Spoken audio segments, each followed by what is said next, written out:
Hi hello welcome back to my channel. ഇന്ന് നമുക്കൊരു ഇഞ്ചി കറി തയ്യാറാക്കിയാലോ.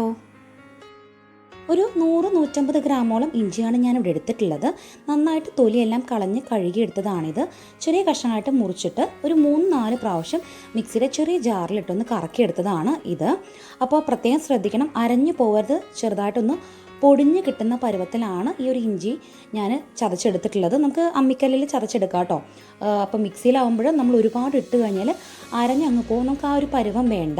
ഇതുപോലെ നന്നായിട്ടൊന്ന് പൊടിച്ചെടുത്തത് നമ്മുടെ കൈ വെച്ച് നന്നായിട്ടൊന്ന് പിഴിഞ്ഞു കഴിഞ്ഞാൽ ഇതിൻ്റെ സത്തെല്ലാം നമുക്ക് എടുക്കാൻ പറ്റും. ഇപ്പോൾ കണ്ടോ, അതിൻ്റെ ബാക്കിയുള്ള ഭാഗങ്ങളൊക്കെ നല്ല ഹാർഡായിട്ട് കിട്ടിയിട്ടുണ്ട്. സത്തെല്ലാം ഞാൻ പിഴിഞ്ഞൊരു ബൗളിലേക്ക് എടുക്കുവാണ് കേട്ടോ. നമുക്ക് ഒത്തിരി ഇഞ്ചിയുടെ സത്തായി കഴിഞ്ഞാൽ നമ്മുടെ ഈ കറിക്ക് വല്ലാത്തൊരു ഫ്ലേവർ ആയിരിക്കും ഉണ്ടാവാം. അപ്പോൾ ഈ ഇഞ്ചിയുടെ സത്ത് നമുക്ക് വേറെ ആവശ്യങ്ങൾക്കായിട്ട് ഉപയോഗിക്കാം കേട്ടോ. അപ്പോൾ നമുക്ക് ഉണ്ടാക്കി തുടങ്ങാം. ഞാനിവിടെ മൺചട്ടിയാണ് ഉപയോഗിക്കുന്നത്. നാടൻ കറികൾ എപ്പോഴും തയ്യാറാക്കുമ്പോൾ മൺചട്ടിയാണ് ഏറ്റവും നല്ലത്. അപ്പോൾ അതിനകത്തേക്ക് ഞാൻ വെളിച്ചെണ്ണയാണ് ചേർത്തെടുക്കുന്നത്. നമുക്ക് ഈ ഒരു കറി ചെയ്യാനായിട്ട് അത്യാവശ്യം എണ്ണയൊക്കെ വേണം കേട്ടോ. കാരണം നന്നായിട്ട് വറുത്തെടുക്കുന്ന സ്റ്റെപ്പുകളൊക്കെ ഉണ്ട്. അപ്പോൾ അത്യാവശ്യത്തെ എണ്ണ ഒഴിച്ചിട്ട് നമുക്ക് ആദ്യം തന്നെ തേങ്ങാക്കൊത്താണ് വറുത്തെടുക്കുന്നത്. അപ്പോൾ ചെറുതായിട്ട് അരിഞ്ഞിട്ടുള്ള തേങ്ങാക്കൊത്താണിത്. അത് ഒരു 2 ടേബിൾ സ്പൂണോളം മതി കേട്ടോ. നമ്മൾ ടേബിൾ സ്പൂൺ അളവ് എടുക്കുവാണെങ്കിൽ ഒരു 2 ടേബിൾ സ്പൂൺ നിറയെ തേങ്ങാക്കൊത്ത് എടുത്തിട്ടുണ്ട്. തേങ്ങാക്കൊത്തിൻ്റെ പുറത്തുള്ള കറുപ്പെല്ലാം കളഞ്ഞിട്ടാണ് ഞാൻ മുറിച്ചെടുത്തിട്ടുള്ളത് കേട്ടോ. നന്നായിട്ടൊന്ന് മൂപ്പിച്ചെടുക്കാം. തേങ്ങാക്കൊത്തൊക്കെ നന്നായിട്ട് മൂപ്പിച്ചെടുത്തിട്ടുണ്ട്. ഇതുപോലത്തെ കളറാകുമ്പോഴേക്കും നമുക്കൊന്ന് കോരി മാറ്റി വെക്കണം. ഇതിലും കൂടുതൽ ബ്രൗൺ കളർ ആക്കി എടുക്കേണ്ട. ഈ ഒരു പരുവമാണ് പാകത്തിന് അളവ്. അപ്പോൾ നമുക്കിതൊന്ന് കോരി മാറ്റാം.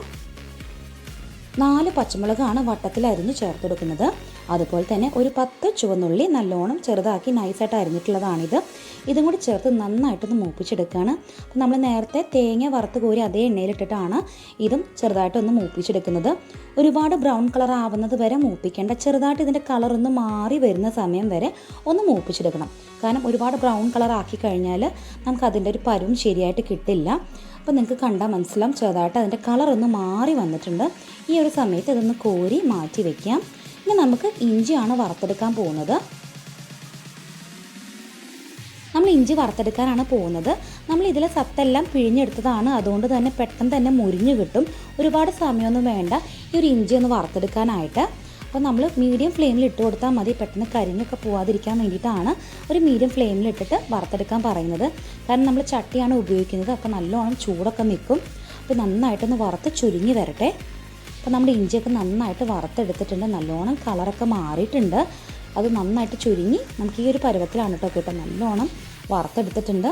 നമുക്കിതൊന്ന് മാറ്റി വെക്കണം. അപ്പോൾ നമ്മൾ നേരത്തെ വറുത്തെടുത്തതിൻ്റെ കൂട്ടത്തിൽ തന്നെ ഇത് മാറ്റി വയ്ക്കാം. നമുക്ക് അടുത്തതായിട്ട് ഇനി തേങ്ങയാണ് വറുത്തെടുക്കാനുള്ളത്. ഒരു തേങ്ങ മുഴുവനായിട്ട് ഞാൻ ഉപയോഗിക്കുന്നുണ്ട് കേട്ടോ. അപ്പോൾ നന്നായിട്ടൊന്ന് കളർ മാറുന്നത് വരെ നമ്മൾ മൂപ്പിച്ചെടുക്കാൻ പോവുകയാണ്. അതേ ചട്ടിയിലിട്ടിട്ട് തന്നെയാണ് വറുത്തെടുക്കുന്നത് കേട്ടോ. അപ്പോൾ നല്ല ബ്രൗൺ കളർ ആവുന്നത് വരെ ഈ തേങ്ങ മൂപ്പിച്ചെടുക്കണം. ഈ തേങ്ങ മൂത്ത് കളർ മാറുന്ന ഒരു പരുവമാണ് നമ്മുടെ കറിക്കൊരു കളർ കൊടുക്കുന്നത് കേട്ടോ. അപ്പോൾ എപ്പോഴും ശ്രദ്ധിക്കേണ്ടത് ഇളം ബ്രൗൺ കളറല്ല, അത്യാവശ്യം നല്ല ബ്രൗൺ കളർ ആക്കി എടുക്കുകയാണെങ്കിൽ നമ്മുടെ കറിക്ക് നല്ല ഡീപ്പ് ബ്രൗൺ കളറിലാണ് നമുക്ക് കിട്ടുക. അപ്പോൾ നന്നായിട്ടൊന്ന് മൂപ്പിച്ചെടുക്കാം. തേങ്ങ നല്ല ബ്രൗൺ കളർ ആവുന്ന വരെ മൂപ്പിച്ചെടുത്തിട്ടുണ്ട്.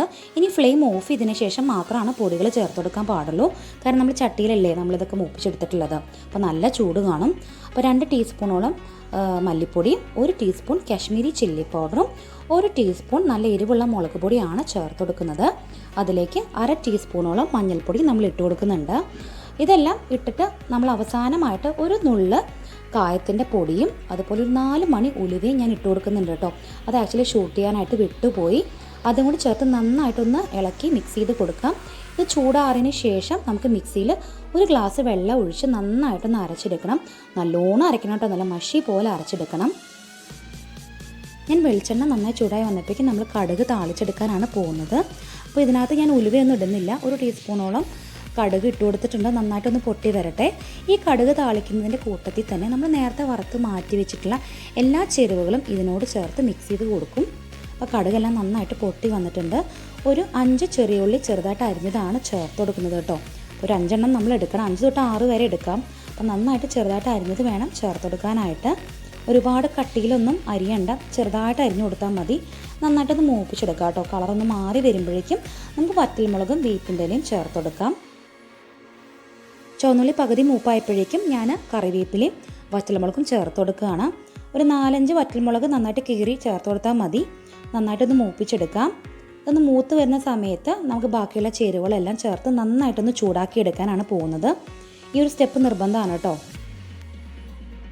നമ്മൾ സാധാരണ അവസാനമാണ് കടുകെല്ലാം താളിച്ച് ചേർത്ത് കൊടുക്കാറ്. പക്ഷേ ഇവിടെ ഞാൻ കടുക് താളിച്ചതിൻ്റെ മുകളിലേക്കാണ് നമ്മൾ നേരത്തെ വറുത്ത് കോരി മാറ്റി വെച്ച ഇഞ്ചി, അതുപോലെ തേങ്ങ വറുത്തെടുത്തത്, ചുവന്നുള്ളി, പച്ചമുളകും വറുത്തത് എല്ലാം ഞാൻ ഇതിലേക്ക് ചേർത്തിട്ടാണ് മിക്സ് ചെയ്ത് കൊടുക്കുന്നത്. അപ്പോൾ നന്നായിട്ട് എല്ലാ ചേരുവകളും നന്നായിട്ടൊന്ന് ചൂടായി വരുന്നത് വരെ മിക്സ് ചെയ്ത് കൊടുക്കണം. നമ്മൾ തേങ്ങയുടെ അരപ്പ് നല്ല മഷി പോലെ അരച്ച് മാറ്റി വെച്ചിട്ടുണ്ടായിരുന്നു കേട്ടോ. ഇതൊന്ന് ചൂടായി വരുമ്പോഴേക്കും ഒഴിച്ചു കൊടുക്കാനാണ് പോകുന്നത്. അപ്പോൾ നന്നായിട്ടൊന്ന് മിക്സ് ചെയ്ത് കൊടുക്കാം. നമുക്കൊരു മീഡിയം ഫ്ലെയിമിലിട്ട് മിക്സ് ചെയ്ത് കൊടുത്താൽ മതി. എല്ലാം നല്ലോണം ഫ്രൈ ആയി വന്നിട്ടുള്ളതാണ്. ഒന്ന് ചെറുതായിട്ടൊന്ന് ചേർന്ന് കിട്ടാൻ വേണ്ടിയിട്ടാണ് ഈ ഒരു സ്റ്റെപ്പ് നമ്മൾ ചെയ്യുന്നത്.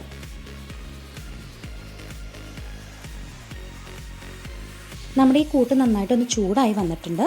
നമ്മളിതിലേക്ക് തേങ്ങയുടെ അരപ്പാണ് ചേർത്ത് കൊടുക്കുന്നത്. അപ്പോൾ നല്ല കട്ടിയിലാണ് ഞാൻ അരച്ചെടുത്തിട്ടുണ്ടായിരുന്നത്. അപ്പോൾ ഇത് ചേർത്ത് കൊടുക്കാൻ പോവുകയാണ്.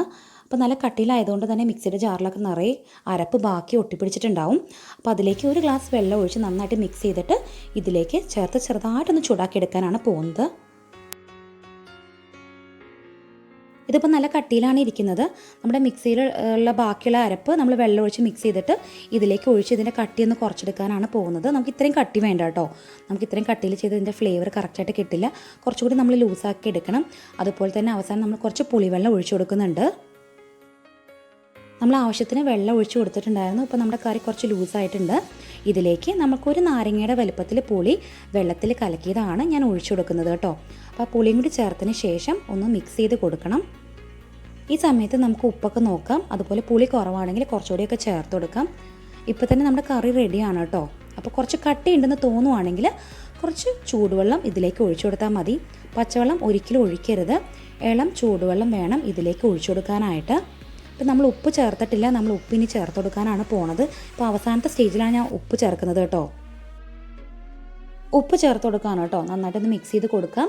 എന്നിട്ട് നമുക്കിതിൻ്റെ ഫ്ലേവർ ഒന്ന് ചെക്ക് ചെയ്യണം. അപ്പോൾ പുളിയൊക്കെ കുറവുണ്ടെങ്കിൽ നമുക്ക് ഈ സമയത്ത് ചേർത്ത് കൊടുക്കാം. ഞാൻ പുളി നല്ല കട്ടിയിലാണ് കലക്കിയെടുത്തത് കേട്ടോ. ഒരുപാട് വെള്ളമായി പോവണ്ട. നമുക്ക് ഈ ഒരു കൺസിസ്റ്റൻസിയിലാണ് നമ്മുടെ ഇഞ്ചിക്കറി തയ്യാറാക്കി എടുത്തിട്ടുള്ളത്. ഈ കട്ടി കുറയ്ക്കണമെങ്കിൽ ഇളം ചൂടുവെള്ളം ഒഴിച്ചു കൊടുത്താൽ മതി. ഞാൻ അവസാനമായിട്ട് ഒരു ടേബിൾ സ്പൂണോളം പുളിവെള്ളം കൂടി ഒഴിക്കുന്നുണ്ട്. നല്ല കട്ടിയിൽ കലക്കിയെടുത്ത പുളിയാണ് കേട്ടോ ഒഴിച്ചു കൊടുക്കുന്നത്. അപ്പോൾ എനിക്ക് പുളിയുടെ ഫ്ലേവർ നല്ല ഇഷ്ടമാണ്. അതുകൊണ്ടാണ് കുറച്ചുകൂടി പുളി ചേർത്ത് കൊടുത്തത്. അപ്പോൾ നിങ്ങളുടെ ഇഷ്ടത്തിന് മാറ്റങ്ങളൊക്കെ വരുത്താം. നമ്മുടെ ഇഞ്ചിക്കറി ഇവിടെ റെഡി ആയിട്ടുണ്ട്. ഇത്തവണ ഓണത്തിന് ഈ കറി തയ്യാറാക്കാനായിട്ട് ആരും മറന്നു പോകരുത്. അതുപോലെ ലൈക്ക് ചെയ്യാനും ഷെയർ ചെയ്യാനും കമൻറ്റ് ചെയ്യാനും വിട്ടുപോകരുത്. ആദ്യമായിട്ടാണ് ചാനൽ കാണുന്നതെങ്കിൽ സബ്സ്ക്രൈബ് ചെയ്യുക. തൊട്ടടുത്തുള്ള ബെല്ലൈക്കണിൽ ഓൾ എന്ന് പ്രസ് ചെയ്താൽ എൻ്റെ വീഡിയോയുടെ എല്ലാ നോട്ടിഫിക്കേഷൻസും നിങ്ങൾക്ക് ലഭിക്കും. ഇനിയും പുതിയ രുചികളുമായിട്ട് നമുക്ക് കാണാം.